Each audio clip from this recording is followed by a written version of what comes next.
Gerakan IHSG sebetulnya dengan transaksi cukup ramai di 27 triliun begitu. Tapi rupanya memang koreksi ini cukup dalam begitu. Tadi kita lihat secara sektoral mostly memang sektor-sektor pelemahannya lebih dari 1%. Apa sebetulnya sentimen yang diperhatikan oleh para pelaku pasar hari ini? Iya, mungkin saya mau mohon maaf dulu ya, karena mungkin karena efek pakai baju merah kali ya Pak ini ya, jadi IHSG merah sekali hari Harus ini. ganti baju memang Susi ya, biar ganti baju. Memang kalau saya sih melihat ini hanya koreksi sesaat aja sih, wajar aja. Apalagi kan mengingat ini juga hari terakhir perdagangan di bulan September. Tapi kalau secara bulanan ya sebenarnya IHSG itu masih oke banget loh di bulan September ini. Kalau melihat dari seasonality biasanya September itu cenderung merah ya. Tapi kita September tahun ini itu bisa closing 2,94% loh. Dibandingkan dengan 10 tahun yang lalu itu kenaikannya itu justru cenderung adalah turun. Jadi memang tahun ini cukup baik ya menurut saya di bulan September. Wajar aja sih setiap ada kenaikan tajam itu selalu ada penurunan. Tapi sebenarnya kalau saya melihat penurunan ini masih penurunan wajar aja sih hasil taking profit. Karena kan kemarin harga saham ini udah naik sekali. Padahal kalau kita lihat juga sentimen positifnya tuh masih banyak gitu ya. Apalagi kan banyak program-program pemerintah yang baru saja jalan. Jadi menurut saya sih harusnya nanti kita bisa euforia lagi menjelang akhir tahun. Menurut saya masih ada window dressing yang memang membuat IHSG mampu bertahan di atas 8.100 nantinya. Oke, tapi sentimen apa yang betul-betul cukup menjadi perhatian? Apakah memang tadi balik lagi memang hanya secara teknikal saja begitu ya setelah koreksi, setelah penguatan yang terjadi sepanjang pekan lalu, kemudian juga di awal pekan kemarin juga sempat menguat begitu ya, baru akhirnya ada profit taking yang dilakukan oleh para pelaku pasar, atau justru memang ada sentimen-sentimen tersendiri yang memang memberatkan begitu, misalnya seperti kebijakan The Fed ke depannya begitu, ataupun juga kondisi global atau domestik begitu. Apakah memang ada satu kerisauan secara sentimen yang diperhatikan oleh para pelaku pasar hari ini? Kalau menurut saya sih mungkin kayaknya wait and see ya, karena kebetulan besok itu banyak data-data ekonomi yang akan rilis, yaitu ada neraca dagang, ada inflasi ya, kemudian juga ada PMI. Yang dimana memang proyeksi dari beberapa ekonomi itu neraca dagang kita diprediksi akan cenderung turun, tapi masih surplus. Jadi mungkin karena proyeksi-proyeksi itu akhirnya memang mendorong ya udah deh taking profit dulu, karena kan kemarin cuannya menurut saya sih kenaikannya udah cukup tajam. Dan kemudian kalau dari sisi inflasi menurut saya harusnya di bulan September ini harusnya inflasi, kemarin kan Agustus kita deflasi ya Iva.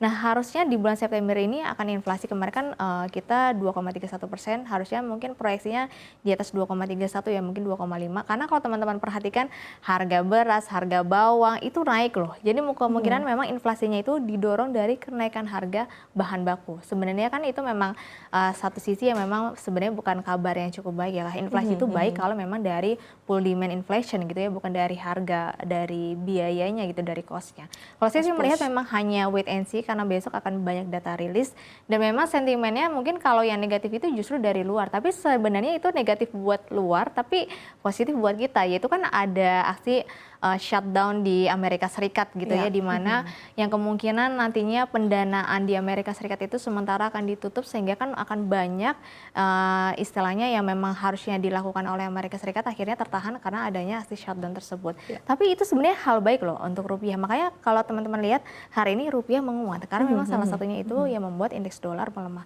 Menurut saya manfaatkan momen-momen penurunan yang sebenarnya memang tidak ada landasannya, tidak ada alasan bahwa ekonomi turun ataupun ada data-data jelek. Ini hanya koreksi sementara, jadi menurut saya manfaatkan momen-momen seperti ini untuk membeli harga murah, yang penting fundamentalnya bagus. Oke, nah kita lihat juga di sini yang cukup menarik perhatian adalah pergerakan harga emas begitu, yang kemarin menembus level all time high-nya kembali di level psikologis baru $3.800 Amerika Serikat per troy ounce begitu ya. Nah ini apa yang diperhatikan oleh para pelaku pasar sehingga akhirnya mendrive harga emas ini cukup signifikan, dan bagaimana impactnya ya atau efeknya kepada pergerakan emiten yang bergerak di komoditas emas? Sayangnya kalau emiten hari ini nggak pesta ya. Kalau kita lihat dari emas globalnya kan justru pesta banget gitu. Kemarin naiknya luar biasa. Hari ini hingga tadi siang aja tuh naiknya udah di hampir 1% gitu ya. Udah 3.800 something gitu. Cuma sayangnya hari ini seperti Antam, MDK, BRMS itu kan kemarin kenaikannya itu udah tajam banget Iva. Secara year tuh di rata-rata saham emas itu kenaikannya sudah di atas 50%, bahkan sudah ada yang mencetak 100% secara year to date. Jadi menurut saya kan hari ini IHSG-nya turunnya cukup lumayan, akhirnya investor-investor emas pun di saham-saham emas juga melakukan aksi taking profit. Tapi kalau menurut saya harga emas memang masih punya potensial ya mencapai 4.000 US dollar per troy ounce kemungkinan hingga akhir tahun. Kenapa? Satu sisi saya masih optimis The Fed itu akan pangkas I1 kemungkinan kalau nggak 2 kali lagi. Kemudian ditambah lagi sekarang ada resiko shutdown yang kemungkinan akan terulang seperti tahun 2018. 2018 itu pernah terjadi juga shutdown atau penutupan pembiayaan di Amerika Serikat. Kemungkinan kalau ini terjadi lagi di tahun ini, emas bisa pesta pora lagi. Jadi menurut saya harusnya bisa manfaatkan ketika harga koreksi lagi turun tajam seperti ini. Oke. Koreksinya tadi cukup tajam begitu ya, lebih dari 2% begitu tadi untuk beberapa emiten yang bergerak di komoditas emas. Nah, apakah menurut Anda ini sekali lagi ini cukup menarik secara valuasi begitu ya? Karena tadi ada potensi untuk pergerakan harga emas bahkan hingga 4.000 dolar Amerika Serikat begitu per troy ounce di akhir tahun 2025 ini. Artinya kinerja dari emiten-emiten emas ini juga bisa terdongkrak lagi begitu ya. Nah, apakah dengan valuasi yang ada saat ini, apalagi ditambah dengan koreksi yang terjadi hari ini membuat valuasi untuk emiten emas lebih menarik saat ini? Kalau kita ngomongin valuasi sebenarnya dominan udah sedikit di atas valuasi wajarnya ya. Jadi banyak itu sebenarnya udah agak sedikit mahal karena kenaikannya saya bilang tadi secara year to date itu sudah naik di atas 50%, bahkan ada yang capai 100%. Jadi kalau kita ngomongin valuasi sebenarnya udah mahal Iva. Tapi kalau kita ngomongin proyeksi kenaikan harga sahamnya menurut saya masih ada potensial karena harga emas ini masih naik yang estimasinya bisa mencapai 4.000 troy ounce hingga akhir tahun. Oke, tapi mungkin sudah cukup agak ketinggalan kereta begitu ya. Kalau jarak pendek atau jangka pendek ya bisa lah ya. Oke. Tapi kalau berharap yang lebih-lebih jangan greedy. Oke. Nah, secara sektoral mungkin apa yang masih cukup menarik secara valuasi?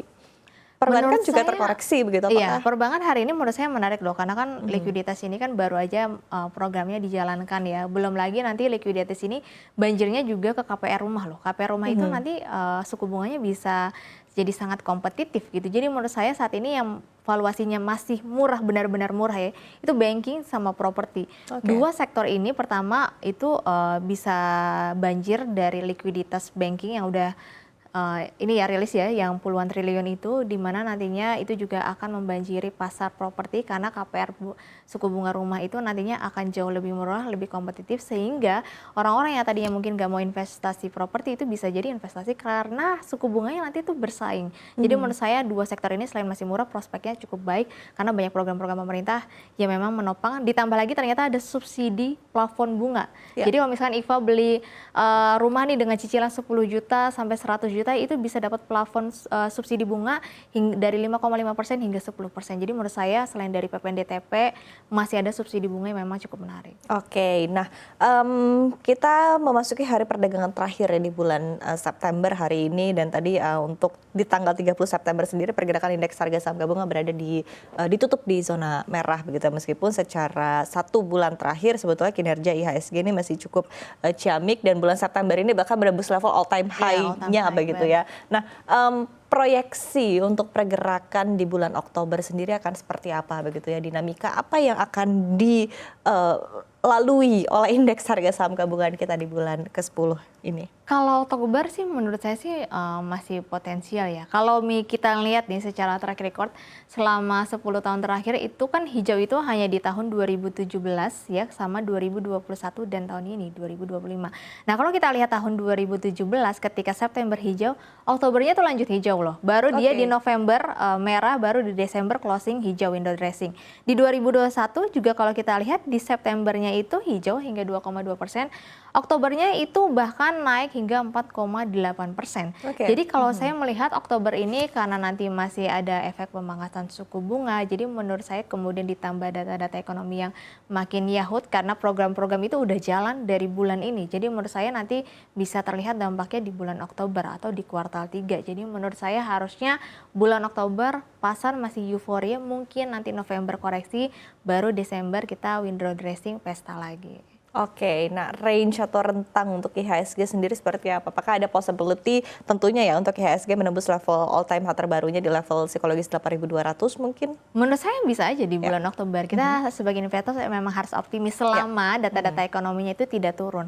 Kalau kita lihat beberapa data ekonomi kita terakhir itu, bahkan pertumbuhan ekonomi kita itu lebih baik ya dibandingkan negara berkembang lainnya. Nomor 2 setelah China loh, jangan salah. Kuartal 2 kita itu pertumbuhan ekonominya nomor 2 setelah China di 5,2%. Kita sekitar 5,12.